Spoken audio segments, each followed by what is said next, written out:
하나님의 백성이 되는 길, 나의 하나님이 되시다 라는 제목이고요. 출애굽기 6장 1절부터 8절 말씀입니다.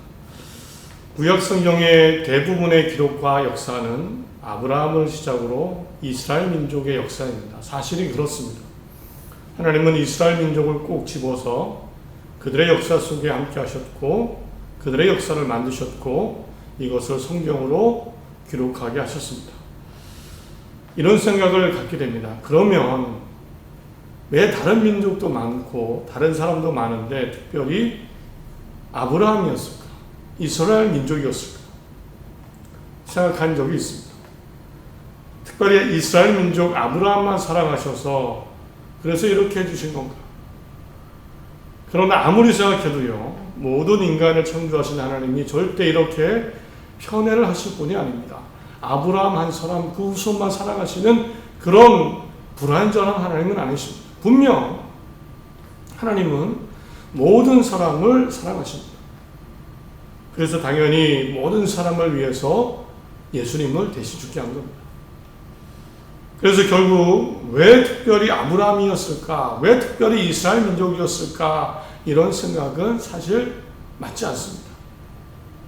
하나님이 아브라함을 통해서 후손을 통해서 사실 이게 맞습니다. 하나님이 이스라엘 민족을 통해서 모든 사람에게도 나에게도 우리에게도 뭔가를 알려주시려고 이스라엘 민족을 선택하시고 그들의 역사가 성경이 되게 하셨고 우리가 보게 하신 겁니다. 그래서 오늘은요, 하나님이 이스라엘 민족을 통해서 어떻게 실질적으로 그들을 하나님의 백성이 되게 하는지 그 내용을 나누겠습니다. 우리에게 하나님의 백성이 어떻게 되는지요, 하나님의 백성은 어떻게 만들어지는지, 어떻게 살아야 되는지 그 내용을 함께 나누겠습니다. 특별히 이스라엘 민족 처음입니다. 이집트에서 노예로 살다가 이제 가나안 땅으로 들어가는 시점입니다. 이때 10가지 재앙이 일어나죠. 오늘은 10가지 재앙을 중심으로 해서 하나님이 정말 하나님의 백성이 되기 위해 이스라엘 민족에게 알려주시는 것, 보여주시는 것 함께 나누겠습니다. 사람들은 이런 말을 합니다. 나도 하나님을 믿습니다. 나도 기독교인입니다. 나도 크리스찬입니다. 나도 하나님의 백성이고 자녀입니다. 사람들은 이 말을 쉽게 하기도 합니다. 간단하게 하기도 합니다. 그러면서 하나님이 나도 도와주시고 인도하시고 하나님의 은혜 가운데 살 거라는 기대도 암묵적으로 갖고 있습니다. 그런데 나도 하나님 믿습니다. 나도 하나님의 백성입니다. 사실은 진지한 문제입니다. 정말 그래야 하기 때문입니다. 그냥 그럴 거야, 그러길 바래 이러면 의미가 없습니다. 그냥 내 착각이라도 의미가 없습니다. 하나님이 인정하시고 정말 하나님이 나의 왕이 되어주셔야 나도 하나님의 백성입니다. 나도 하나님 믿습니다. 이것이 의미가 있는 겁니다. 누구나 하나님의 백성, 하나님의 보호하심 가운데 사는 사람이 되기를 원합니다. 오늘 10가지 이스라엘 민족을 구해내는 과정 중에 10가지 재앙 잠시 살펴보면서 하나님의 백성이 되기 위해 하나님이 무엇을 원하셨는지 우리가 알아보겠습니다. 정말 이 시대에도 하나님의 백성이 되시고 하나님이 나의 왕 되주셔서 하나님의 은혜 가운데 인도하심 가운데 사는 능력의 삶, 은혜의 삶, 기쁨의 삶, 승리의 삶이 다 되시기를 간절히 바랍니다. 오늘 함께 나눌 말씀은 출애굽기서의 본문입니다. 출애굽기서 주요 내용은 출애굽이라는 말처럼 이스라엘 민족을 이집트에서 데리고 나와서 가나안 땅으로 데리고 가시는 그런 과정을 기록한 성경입니다. 이제 하나님이 정말 요셉 이후로 이집트 땅에 살던 사람들이 거의 200만 명으로 늘어났습니다. 400년간 이집트에 살다가 이제 정말 하나님이 약속을 기억하셨고 이스라엘 민족을 가나안 땅으로 데려가셔서 하나님의 백성 민족으로 정말 시작하신 삼으시는 상황입니다. 6장 3절을 보면 내가 아브라함과 이삭과 야곱에게 전능의 하나님으로 나타났으나 나의 이름을 여호와로는 그들에게 알리지 아니하였고 가나안 땅 곧 그들의 거리와는 땅을 그들에게 주기로 그들과 언약하였더니 이제 애굽 사람이 종으로 삼은 이스라엘 자손의 신음소리를 내가 듣고 나의 언약을 기억하노라. 너희를 내 백성으로 삼고 나는 너희의 하나님이 되리라. 예전에 아브라함과 약속하신 것을 기억하셨고 이제 정말 이스라엘 민족 200만 명이나 됩니다. 그들을 가나안 땅, 약속의 땅으로 인도하시고 하나님의 백성으로 삼으시는, 그리고 하나님은 이스라엘 민족의 하나님이 되시는 그런 시작점에 있습니다. 이스라엘 민족을 이제 이집트에서 구출해내서 가나안 땅에 들어가게 하시면 됩니다. 얼른 가면 됩니다. 어떻게 보면 간단한 일입니다. 그런데 하나님은 그 과정을 간단하게 하지 않으셨습니다. 그 중간중간에 많은 일들을 하셨습니다. 그냥 간단하게 탈출시키고 가나안 땅으로 데려가지 않으셨습니다.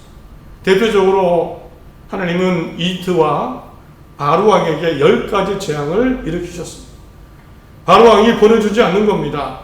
내 노예인데, 내 백성인데, 내 노예인데, 내 사람인데 이스라엘 민족을 절대 보내주지 않는 겁니다. 그 바람에 하나님은 모세를 통해서 이집트에 10가지 재앙을 내리십니다. 나일강이 피가 되게 하고 개구리와 이와 파리가 창궐하고 피부병, 독종, 종기가 생기고 우박과 메뚜기 떼로 농작물 피해봅니다. 그 심한 피해를 보고 정말 놀라운 일들을 경험합니다.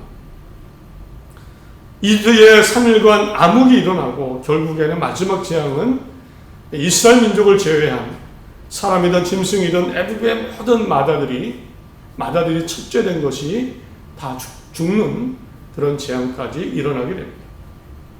10번이나 엄청난 재앙이 일어났습니다. 드디어 바로 왕은 이스라엘 민족을 노예에서 풀어주게 됩니다. 하나님이 이스라엘 민족을 가나안 땅으로 데려가시고 백성으로 삼으시는데 그냥 쉽고 간단하게 된 것이 아니고 시작부터 보니까 10가지 재앙이 일어났습니다. 그런데요, 이 10가지 재앙을 보면 의아한 점이 있습니다.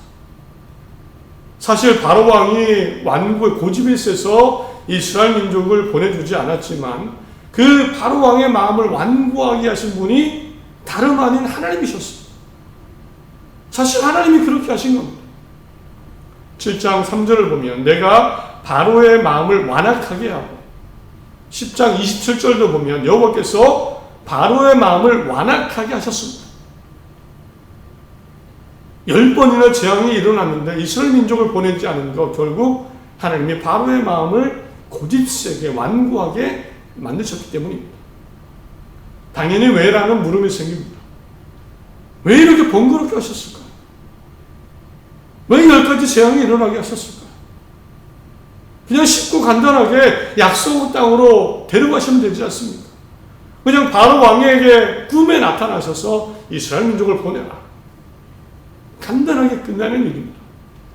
실제로 아브라함이 아내를 루이라고 속였을 때 문제가 커졌습니다. 하나님은 그 땅의 왕의 꿈에 나타나셔서 아브라함의 문제를 한 방에 해결해 주셨습니다. 이때도 마찬가지입니다. 하나님은 그냥 바로 왕의 마음을 움직이셔서 그냥 보내주면 되는데 하나님은 어려운 과정, 10가지 재앙, 여러 단계와 과정, 일들을 만드셨습니다. 왜 그러셨을까요? 왜 이런 일들을 만드시고 경험하게 하셨을까요? 가장 중요한 이유가 있겠지만 가장 중요한 이유가 있습니다. 사실 이스라엘 민족은 하나님을 잘 몰랐습니다. 우리보다 몰랐습니다. 400년간 예배 제대로 드린 적 없고 배운 적도 없고 그때는 성경도 없었습니다. 이스라엘 민족 하나님의 백성이 되는 것 뭔가 하나도 몰랐습니다. 상상으로는 그냥 이집트 사람들이 태양신을 섬기는 것 보고 대충은 알았겠죠. 그러나 내가 하나님을 어떻게 섬겨야 될까? 어떻게 하면 하나님의 백성이 될까? 사실은 아무것도 몰랐어. 우리보다 몰랐어. 마치 백지와 같은 상태. 이제 곧 가나안 땅으로 들어가서 하나님의 백성이라 불리며 살아야 되는데 하나님도 몰랐고 그 하나님의 백성이 되는 방법도 몰랐습니다. 그렇다면 감흥도 컸을까요? 감흥도 없었을 겁니다. 그냥 당장의 현실이 어려웠죠. 힘들었죠. 노예니까. 그런데 하나님에 대해서는 그렇게 민감하지 않았습니다. 그런데 하나님의 백성이 되어야 되지 않는 겁니까? 되어야 됩니다. 그냥 아는 정도가 아니고 어렴풋이 아는 정도가 아니고 정말 하나님의 백성이 되어야 됩니다.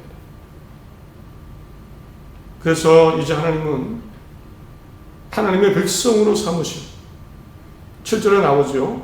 너희를 내 백성으로 삼고 나는 너희의 하나님이 되리니 나는 애굽 사람의 무거운 짐 밑에서 너를 빼낸 너희의 하나님 여호와인 줄 너희가 알지니라. 하나님은 하나님을 알게 하시려고 정말 그래서 이스라엘 민족을 내 백성으로 삼으시려고 여러 가지 일들을 만드셨습니다. 10가지 재앙도 그렇습니다. 10가지 재앙을 통해서 하나님이 이스라엘 민족이 정말 하나님의 백성이 되기 위해서 의도하시는 것이 있습니다. 알려주신 것이 있습니다. 첫째는 이겁니다. 하나님은 제사를 알려주셨습니다. 제사, 절기, 곧 하나님을 섬기는 예배를 알려주셨습니다. 저 모세가 하나님의 명령을 받고 바로 왕에게 가서 이스라엘 민족을 보내달라고 합니다. 그때 뭐만 했을까요? 우리가 이제 하나님의 백성이 됐으니까 가나안 땅 가야 됩니다. 가나안 땅에 갈 수 있도록 보내주세요 라고 말했을까요? 그렇지 않습니다. 5장 1절을 보면 모세는 이렇게 얘기합니다. 그 후에 모세와 아론이 바로에게 가서 이르되 이스라엘 하나님 여호와께서 이렇게 말씀하시기를 내 백성을 보내라. 내 백성을 보내라. 그러면 그들이 광야에서 내 앞에 절기를 지킬 것이다. 내 백성을 보내라. 이유는 절기를 지키기 위해서. 모세에게 절기를 알려주셨습니다. 바로 왕에게 가서 우리가 절기를 지키려고 하나님의 백성이니까 하나님의 절기를 지키려고 보내달라고 해요. 3절에도 보면 그들이 이르되 히브리에 인해 하나님이 우리에게 나타나셨은즉 우리가 광야로 사흘 때쯤 가서 우리 하나님 여호와께 제사를 드리려고 합니다. 보내주십시오. 여호와 하나님이 우리에게 나타나셨습니다. 사흘길을 가서 하나님께 예배드릴 수 있도록 제사할 수 있도록 보내주십시오.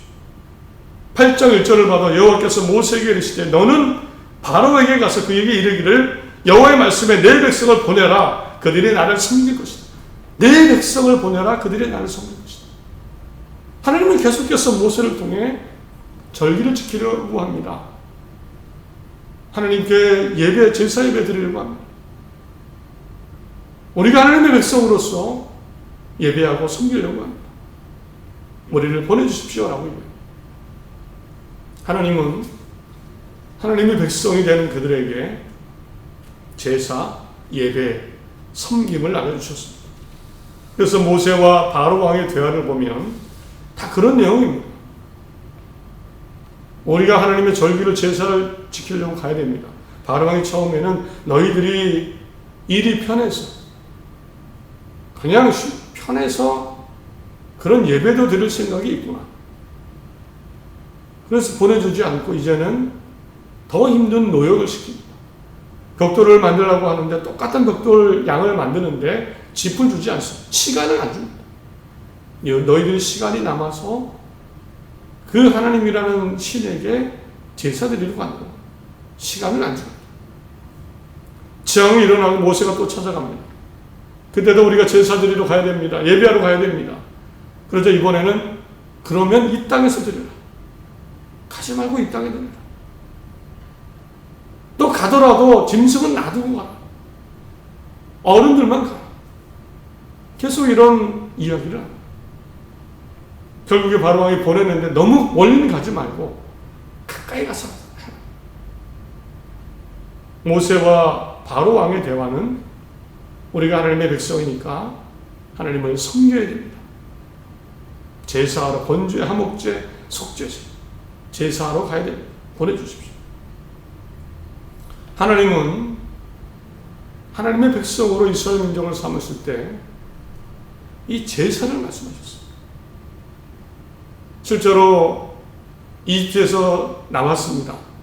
바로왕이 보내줬습니다. 그리고 나서 가장 먼저 간 곳이 약속의 땅은 가나안이 아닙니다. 가장 먼저 하나님이 이들을 신의 산으로 인도하셨습니다. 그리고 그곳에서 모세를 통해서 십계명, 안식일, 레위인, 제사장을 세우셨고 3대 절기를 말씀하셨고 성막, 제사장 제도, 곧 예배를 만드셨습니다. 하나님이 친히 하나님의 백성이 되는 과정 중에 하나님이 하나님의 백성이 되기 위해서 이스라엘 민족에게 알려주신 것은 제사였습니다. 예배고 절기를 지키는 것. 곧 하나님을 섬기는 것입니다. 경배하고 섬기는 것. 하나님의 백성이 된다는 것 어떤 것입니까? 하나님을 인정하는 것이죠. 하나님을 정말 진심으로 인정하는 것. 그 인정하는 것 무엇입니까? 하나님께 진심으로 예배하는 겁니다. 그것이 어디라도, 그것이 집이라도, 그것이 교회라도, 그것이 더 어떤 다른 나라라도 하나님을 섬기고 예배하는 모습, 하나님의 백성의 모습입니다. 결국 예배가 의미하는 게 뭘까 생각해 봤습니다. 하나님과의 관계입니다. 하나님의 백성이라면 하나님과 늘 관계해야 됩니다. 하나님과 만남입니다. 이스라엘 민족에게, 성인들에게 1년에 꼭 3번은 나를 만나러 절기를 지키러 나와라. 나와 관계에 있다면, 너희들이 나의 백성이라면 나와 꼭 관계하고 나를 만나라. 예배가 의미하는 가장 의미 중에 하나는 이겁니다. 나와 관계하고 나의 섬김 속에 나를 만나고 살아가는 것. 단순히 외형적인 것뿐만 아니라 당연히 예배도 잘 드려야 됩니다. 집이든 교회든 하나님을 잘 섬겨야 됩니다. 주일이면 하나님께 예배 드리는 거죠. 그것이 어디라도. 이것뿐만 아니라 더 나아가서 삶 속에서 하나님과 관계 속에 살아가는 겁니다. 내가 하나님의 백성이다. 로마서 12장을 보면 바울은 영적 예배라는 말을 씁니다. 그러므로 형제들아, 내가 하나님의 모든 자비하심으로 너희를 권하노니 너희 몸을 하나님이 기뻐하시는 거룩한 산제물로 드리라. 이는 너희가 드릴 영적 예배니라. 너희는 이 세대를 본받지 말고 오직 마음을 새롭게 함으로 변화를 받아 하나님의 선하시고 기뻐하시고 온전하신 뜻이 무엇인지 분별하라. 이런 내용입니다. 하나님께 예배드리죠. 정해진 시간에. 그것도 예배지만 영적 예배드려요. 삶 가운데 하나님을 만나고 하나님을 인정하고, 밥을 먹을 때 식사기도를 하는 그 순간조차도 어느 순간 힘들 때 하나님께 아멘, 하나님 도와주십시오 라고 기도하는 그 짧은 기도를 통해서라도 하나님과 관계하고 하나님 안에 살아가. 제사를 통해 알려주신 겁니다. 가장 기본적으로 예배고, 예배가 끝나고 돌아가서도 우리의 삶이 예배처럼 하나님과 관계하고 살아가는 겁니다. 이것이 하나님의 백성의 모습입니다. 예배 끝나고 삶으로 돌아가면 하나님이 잊어버리고 하나님이 없는 것처럼 살아간다면 과연 하나님의 백성입니까? 삶 속에서 하나님과 동행하시고 나는 하나님의 백성이다. 하나님과 함께하고 관계하고 만나며 또 기도하고 생각하고 물어보고 하나님의 백성으로서 살아가는 모두가 되시기를 간절히 바랍니다. 하나님 제사를 알려주셨고 제사를 통해 하나님 관계를 원하시는 것 알려주셨고 삶 속에서 그렇게 하나님과 살아가는 것 바로 하나님의 백성의 모습입니다. 이런 백성의 삶을 다 사시기를 간절히 바랍니다. 둘째, 하나님이 이스라엘 민족이 정말 하나님의 백성이 되는 그 과정 중에 10가지 재앙, 이것을 통해 알려주시는 것, 하나님의 백성으로서 필요한 것 알려주시는 것 또 하나 있습니다. 그것은 하나님이 진짜 하나님이라는 것, 진짜 살아 역사하시는 전능하신 하나님이라는 겁니다. 하나님의 백성이 되기 위해서는 하나님을 진짜 하나님으로 인정해야 됩니다. 하나님이 계셔야 내가 하나님의 백성이 되는 겁니다. 하나님이 진짜 하나님이실 때 나도 진짜 하나님의 백성이 되는 겁니다. 7장 17절 18절에 여호와가 이같이 이르노니 내가 이로 말미암아 나를 여호와인 줄 알리라. 오늘 6장 7절에도 너희를 내 백성으로 삼고 나는 너희의 하나님이 되리니 나는 애굽 사람의 무거운 짐 밑에서 너희를 빼낸 너희의 하나님 여호와인 줄 알리라. 너희가 고통 중에 있었지요. 어떻게 바로 광야 속에서 빼내 나옵니까? 10가지 재앙을 보십시오. 10가지 재앙. 10가지 재앙. 우박, 자연재해가 일어나고 하나님이 하늘과 땅을 다스리시고 온 만물을 다스리시고 빛과 어둠을 다스리시고 심지어 사람의 생명과 죽음까지도 하나님의 손 안에 있습니다. 진짜 하나님은 하나님이십니다. 이전까지 잘 몰랐다면 하나님을 인정하십시오. 이것이 10가지 재앙이 의미하는 바 중에 하나입니다. 하나님은 이것을 통해 이스라엘 민족이 너희가 내가 정말 하나님인 줄 알 것이다. 이스라엘 민족이 하나님의 백성이 되기 위해서 하나님을 인정하고 믿고 확신하기를 기대하셨습니다. 하나님의 백성이 되는 것, 하나님을 하나님으로 믿어야 합니다. 믿어야 합니다.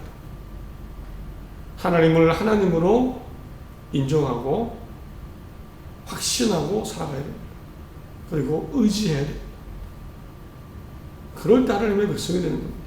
하나님이 계셔야 나도 하나님의 백성이 되죠. 안타깝게도 이스라엘 민족 10가지 재앙, 이것을 통해 하나님을 경험했습니다. 그런데 문제를 만나고 일들을 만나면 시간이 흐르면서 흔들렸습니다.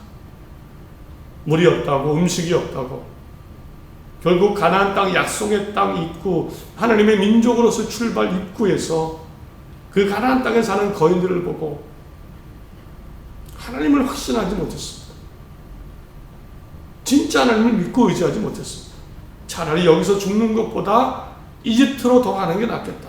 하나님의 백성이 되는 것보다 바로 왕의 노예가 되는 게 낫겠다. 이런 결정을 하고 말았습니다. 하나님을 믿지 못하는데, 확신하지 못하는데 하나님의 백성이 될 수 없습니다. 말씀을 맺습니다. 우리는 얼마나 하나님의 백성이 되는 것, 그 백성에 대해 관심이 많습니까? 갈망하십니까? 그러나 요즘 굳이 하나님의 백성이 되지 않아도 살 수 있다고 생각합니다. 마치 농사가 잘 되고 전쟁이 일어나지 않고 풍족해진 이스라엘 백성이 하나님 버리고 우상 숭배하고 하나님을 가볍게 본 것처럼 어쩌면 지금 그런 풍조가 일어나고 있습니다. 하나님의 백성이 되는 거 별로 크게 느끼지 못합니다.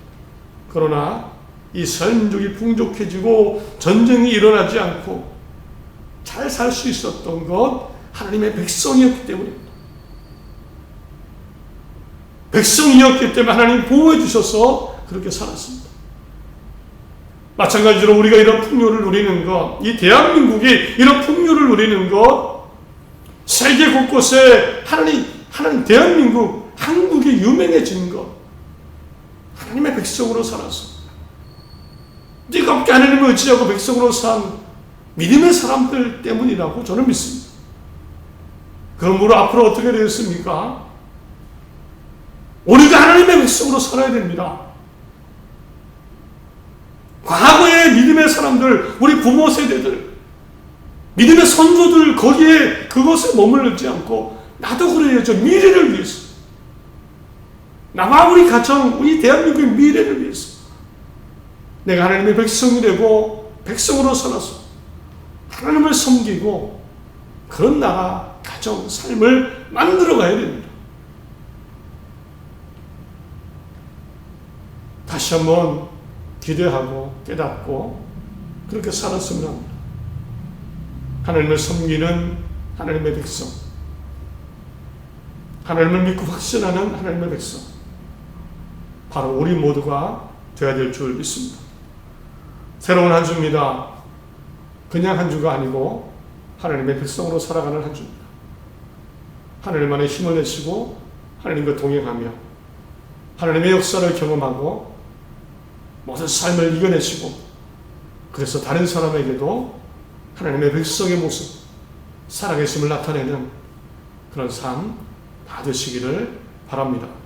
너희를 내 백성으로 삼고 나는 너희의 하나님이 되리라. 이런 역사가 우리 가운데 일어나는 놀라운 은혜의 한 주가 되시기를 간절히 바랍니다.